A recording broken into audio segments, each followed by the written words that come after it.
லக்ஷ்மி பேசுகிறேன். இது வந்து பாப்பாவுக்கு பாவாடை. இதுக்கு ப்ளவுஸ். இங்கே பாருங்கள், இது பெரிய பாப்பாவுக்கு, இது சின்ன பாப்பாவுக்கு. இவங்களுக்கு வந்து 8 வயசு, இவங்களுக்கு வந்து 2.5 வயசு. ஓகேங்களா? அது பாவாடைக்கு இது மேல் சட்டை. மேல் சட்டை வந்து பெரியவங்களுக்கு வந்து பெரியவங்களுக்கு மட்டும் தாவணி மாதிரி பெல்ட் வந்து வரும். நான் உங்களுக்கு ஸ்டிச்சிங் போடுறேன் நான். இப்போ இதை கட்டிங் பார்த்துடலாமா? இப்போ பாருங்கள், நம்ம சாம்பிள் பீஸ்லாம் தைப்போம் பாருங்கள். கரைபாகம் ஹைட் வச்சு, இந்த மாதிரி கரைபாகம் ஹைட் வச்சு நம்ம 4ஆக மடித்து, இந்த பாருங்கள் 4ஆக மடித்து ஃபோல்டிங்கு வச்சுருக்கேன். 4ஆக மடித்து ஃபோல்டிங் வச்சுருக்கேன். இப்போது இதில் வந்து நம்ம செஸ்ட் ரவுண்டு அளந்து எக்ஸஸாக 1.5 மார்க் பண்ணி எக்ஸஸாக இருக்கிறத மூவ் பண்ணணும், நம்ம சாம்பிள் பீஸ் மாதிரியே. ஓகேங்களா?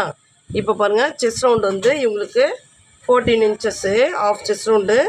நான் இங்கே பாருங்கள் 15 வச்சுருக்கேன், 7.5 வச்சுருக்கேன். ப்ளஸ்ஸு 1.5 எக்ஸஸாக சைடில் கிளாத் எக்ஸஸாக வேணும் இல்லைங்க, அதுமாதிரி வச்சுட்டு இங்கே பாருங்கள் இப்படி மூவ் பண்ணிக்கிறேன். இப்படி மூவ் பண்ணிக்கின்னு நம்ம இந்த எக்ஸஸாக இருக்கிறத கட் பண்ணிடலாம்.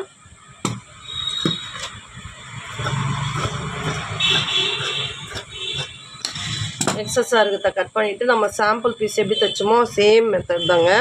இங்கே பாருங்கள், ஒரு பீஸ் இப்படி எடுத்துகிட்டு இது உள்பக்கம் மார்க் பண்ணிக்கலாம்.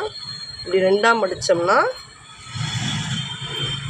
டபுள் ஃபோல்டிங் நமக்காக வரும். இதை ஈவன் பண்ணி நம்ம பின் பண்ணிக்கலாம்.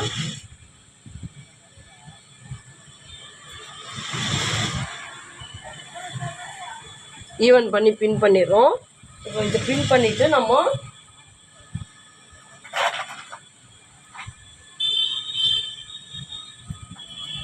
ஈவன் பண்ணி நீங்கள் பின் பண்ணிவிட்டு நீங்கள் மார்க் பண்ணி கட் பண்ணிங்கன்னா பீஸ் மூவ் ஆகாது. சேம் இதே மாதிரி இதையும் இங்கே பாருங்கள், இப்படி 4 கரைபாகம் தான் ஹைட் வரணும். சரிங்களா? அது பாருங்கள், இதுதான் கரைபாகம். இது கரைபாகம் ஹைட் வச்சு நம்ம முதல்ல பாடிக்கு மேலே மைனஸ் பாடி மார்க் பண்ணுவோம் இல்லைங்களா, அந்த மைனஸ் பாடி இது மார்க் பண்ணி இதை கட் பண்ணிக்கணும். கட் பண்ணிக்கின்னு இப்போ செஸ்ட் ரவுண்டு வச்சு நம்ம மார்க் பண்ணணும். சரிங்களா? இப்போ செஸ்ட் ரவுண்டு வச்சு இங்கே பாருங்கள், அந்த பாப்பாவுக்கு வந்து 12 இன்ச்சஸ் தான் வந்தது ஆஃப் செஸ்ட் ரவுண்டு. நான் 13 வச்சுருக்கேன். பாப்பா வளர்கிற பாப்பா இல்லையா, அதனால் 13 வச்சுட்டு 13ல் பாதி வந்து ஆஃப் செஸ்ட் ரவுண்டு வந்து 13னா 6.5. 13ல் பாதி 6.5 ஒரு மார்க்கிங், 1.5 ஒரு மார்க்கிங் பண்ணி இங்கே பாருங்கள் பீஸை மூவ் பண்ணிக்கணும். மூவ் பண்ணி